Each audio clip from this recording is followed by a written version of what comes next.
Same format as we've been doing the entire championship. Opening statement from head coach Phil Martelli, and then questions for players Halil Kanasevich, Langston Galloway, and Ronald Roberts Jr., and then we'll dismiss the players and come back to questions for Coach Martelli.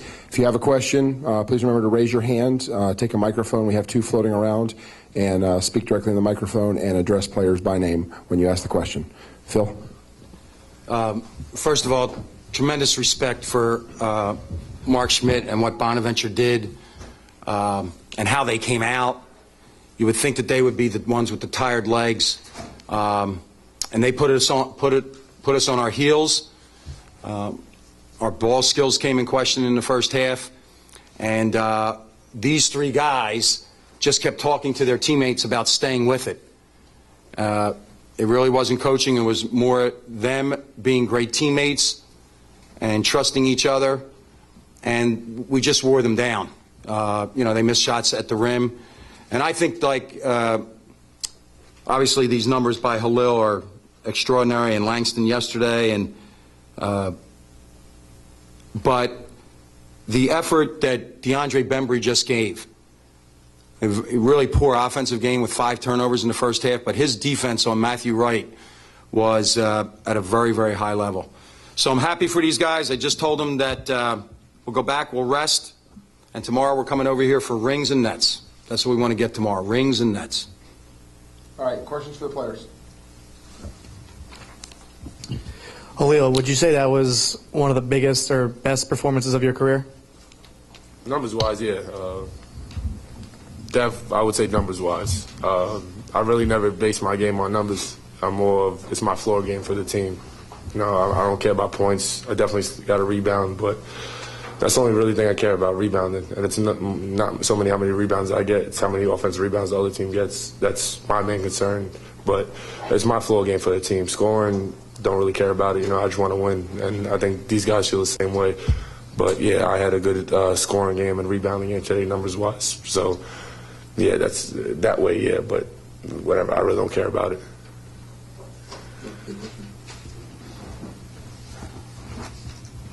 Langston, you had a tough first half, but you had 16 in the second half. What were you doing differently? And also, how big was it, Halil's first half performance, when he had 16 and 10 and was kind of keeping you in that game?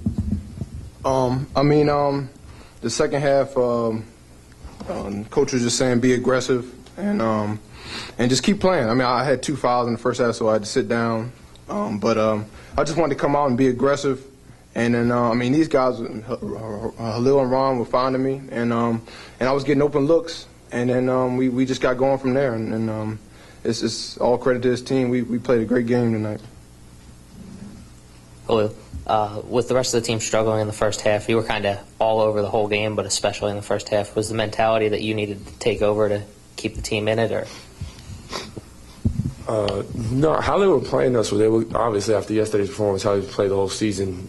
They were hard on Langston, hard hedging on the screens, just all over him. So I was getting good looks. He was getting me good looks. And, coaches got confidence in me and taking them. The team got confidence. I got confidence in myself.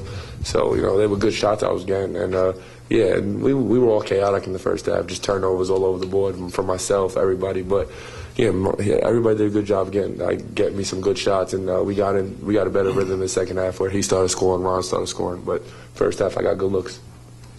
Ron, you had a couple of big blocks, especially off the ball, weak side. Just tell me how big that was, and also the fact that they missed a lot of shots inside. You guys altered a lot of shots.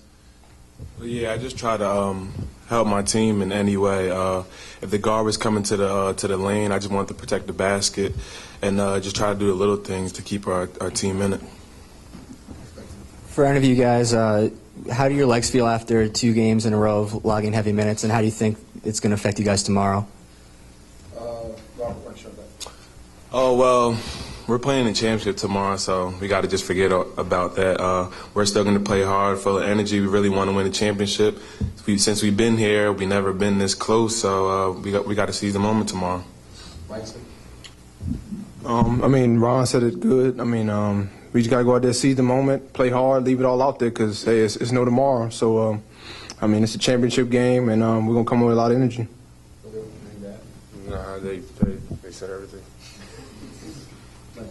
For Ronald and Halil, in Philadelphia, I would assume that Villanova got a lot of PR this year because they had such a good year, and then you guys get to the Atlantic 10 tournament as the 4 seed, and yet you're considered a bubble team. Are you guys tired of being overlooked? We don't care about any of that stuff. It's been about us the whole year. Do you think we're underrated? I don't rate you guys. See, and then we don't care. No offense to, I don't mean by no offense, but we don't listen to that stuff. We just keep our heads straight. Coaches do a great job of just keeping us in that tunnel vision. We don't care. We just care about winning basketball games. If you rank us number 1 or 100, I don't think anybody in the locker room cares. We just keep trying to win games each and every game. Yeah, like Halil said, we don't listen to the outside stuff. We just listen to each other, listen to our coaches, and so we just try to go out there, play hard, control what we can control, and that's it. Ron, you mentioned it before, preparing for the championship game tomorrow. How do you go in tonight, looking at either playing VCU or George Washington? How do you prepare for either one of these teams? Well, we have to wait till the game is over, obviously, and then we're going to prepare, watch film, do a walkthrough. The coaches do a great job of getting us ready, get off our feet, and then just be ready to play tomorrow. Langston, if you can remember, you guys were starting to get some separation. You fed Halil for a layup there in the basket, and you had a pretty good emotional response to that. Can you remember what was going through your mind at that time? It's funny that you say that because me and Halil were talking about that at the end of the bench, at the end of the game. It happened when we played at St. Bonaventure. I hit Halil with the same pass, and he dunked on Endo. But this time I knew it was coming. I was just waiting for him because he kept slipping all night, and I finally got an open look to try to hit him with a quick pass, and then he got another finish with a dunk. All right, anything else for the players? All right, thanks, guys. Congratulations. Thank you. All right, fellas. All right, cool. Tell Ronnie he can take the water, Halil.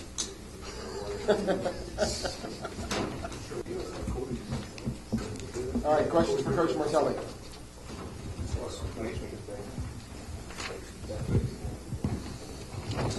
Hey, Coach. 14 assists on 21 made baskets. What does that say about the unselfishness of your team?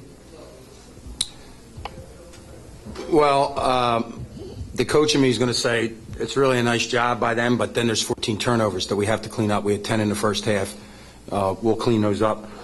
Obviously, against these two teams tomorrow, VCU with their pressure, and then George Washington with their 1-3-1. Can't turn the ball over that much, but that's what we've done. We basically have 5 guys average double figures.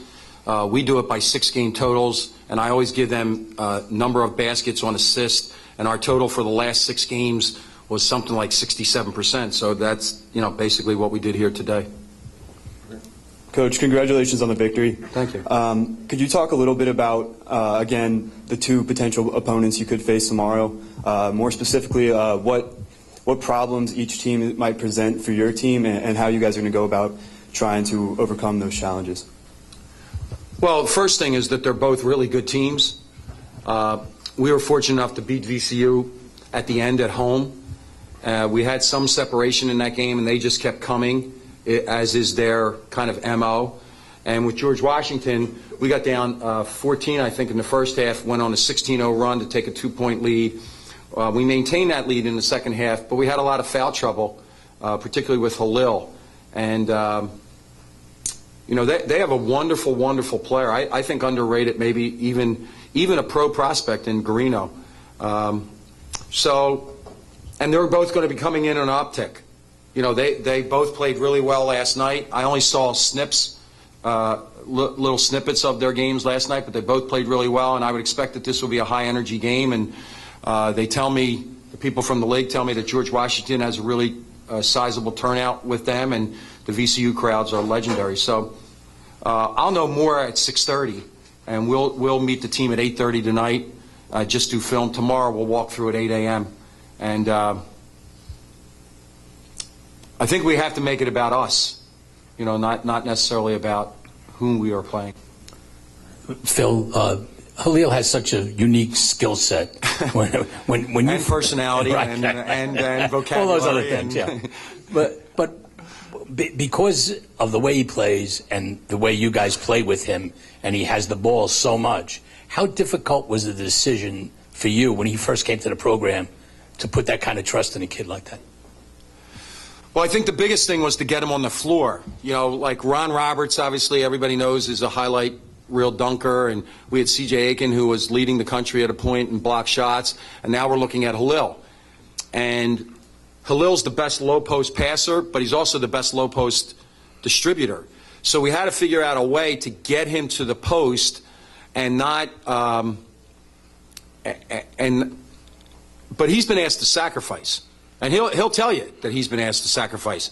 And if he could play in the low post, he would be convinced that these would be the numbers that he would post every single night. So I'm fascinated by him as a person. I said yesterday in this press conference, on a team full of great teammates, he's the best teammate. And he was the one. Like when that was ugly for about 14 or 15 minutes. He kept saying in the timeouts, listen, it's all right. We were just down 9, we're down 1. It's tie, we're up to whatever it had. I didn't have to say it. He said it to them. And because he says so much, they all listen to him. I'm sorry. Coach, you've talked about Langston in the past beating opponents softly. Is that changing? Has he turned a corner on that? Well, Langston, all three of these guys are seniors. And really, they want to keep going. And when we came here, we didn't know if we would keep going. You know what I mean? Like, we didn't know if we could keep playing. And Langston has a fire that you almost have to quell at times because he always wants to be in the gym and he always wants to get shots and he has to listen to what we're telling him about, you know, get off your feet, rest, and just keep driving at this thing because that's the attention that he deserved. And he just had 16 points in a semifinal game in the second half. And we're going to lean on him tomorrow against either one of these opponents. I mean, it was a little hairy there, a little bit, you know, and he hit the three, like on your side of the court, the press table side. It was a monster three. That ended the game, really. I think we were holding 9, he hit a 3 and put us up 12. That's what we need from him. Your best players have to play their best in order for you to advance. Back here. Hey, Coach, could you talk a little bit more about your defense against Matthew Wright? I don't think he even got an open look today. Bembry was unbelievable. At the offensive end of the floor, DeAndre was a freshman in a big game setting. At the defensive end of the floor, he was a 10-year vet. And we kept talking to him in the timeouts that offensively it'll come, stay relaxed, quit turning the ball over. And but defensively, he maxed out his effort. He's exhausted, and he should be, because that was a really good player that he guarded. Phil, they asked Halil this. How about yourself? Would you consider this his best all-around game as a Hawk? I don't know. I don't rank him. I really don't. I think, I'll be honest with you, I think the game he had and the game that saved the season was the second half against Drexel. We were down a couple at half. I think he had 27 against Drexel. And he knew it. He knew that day that we really need him because we weren't hitting on all cylinders. And but seriously, I just asked him walking over, did you have 20 rebounds? Because I didn't know how many he had. And but I think from the whole scoring the ball, rebounding the ball, and leading his team, it was right up there as a great performance. Phil, the 2014 did a few things, but they didn't win an A-10 title. What's the meaning of playing for a championship for these guys and for your program? Well, for these guys, it's justification for how much they've believed in each other, and the fact that you know what it was like. Okay, we go back to that Sunday after we lose to Villanova by about 111, I think the final was. And it's justification. They stayed with it. They trusted each other. And what Ron said is what they did. They went internal. They only listened to each other. And I'm delighted for them that they're going to have a chance now to put their name on a line that really only one team has done, only one of my teams has done. So I think it's not just the seniors, though. I've been saying it all year. This team has extraordinary character, and their character's being rewarded by the way that they're playing. Coach, congrats again. One thing that this same Bonaventure team did yesterday, and what they love to do, they love to get down in transition, be able to kick it out. They've got the perimeter shooters. And today they only hit 2 triples. Was there a main key to the transition D, to the perimeter D, that you can talk a little bit about? I'll be honest with you. 3 games in 3 days. We played great defense. Okay, I'm not taking anything away from my team, but they played 3 games in 3 days. And ironically, I spoke to my team last night. I've been asked questions all year about depth, but then I looked at their minutes, and their guys played heavy minutes. But when you're being run off your plays, you know, that ball's heavy. That ball's heavy. And like I said, we were able to take the fact that they were playing with tired legs. All right, last 2 questions. Coach, along those same lines, I know you've kept a tight rotation all year, but now that you're playing 3 games in 3 days, how much of a challenge is that going to be, especially if you go up against VCU? You're playing for a championship. You know what I was thinking about coming over here? We came, I don't know the streets up here, but we came past the park, and I was thinking to myself, those kids in the park are playing for one reason. They want to stay on the court. So if they have to stay on the court until 6 tonight, and that was at 11:30 this morning, they would do whatever was necessary, and that's exactly what we're going to do. And if that means throwing guys in, you know, to save minutes, buy minutes. But seriously, if you look at these media timeouts, I got engaged in less time than the media timeouts. It's too long. I don't have anything less to tell them. I don't know that much about basketball. And there's 2.5 minutes. What am I going to tell them? I know we got to sell, you know, advertisement and all that other stuff, but we'll use the timeouts. Playing for a championship. All right, anyone else? Thank you. See you tomorrow.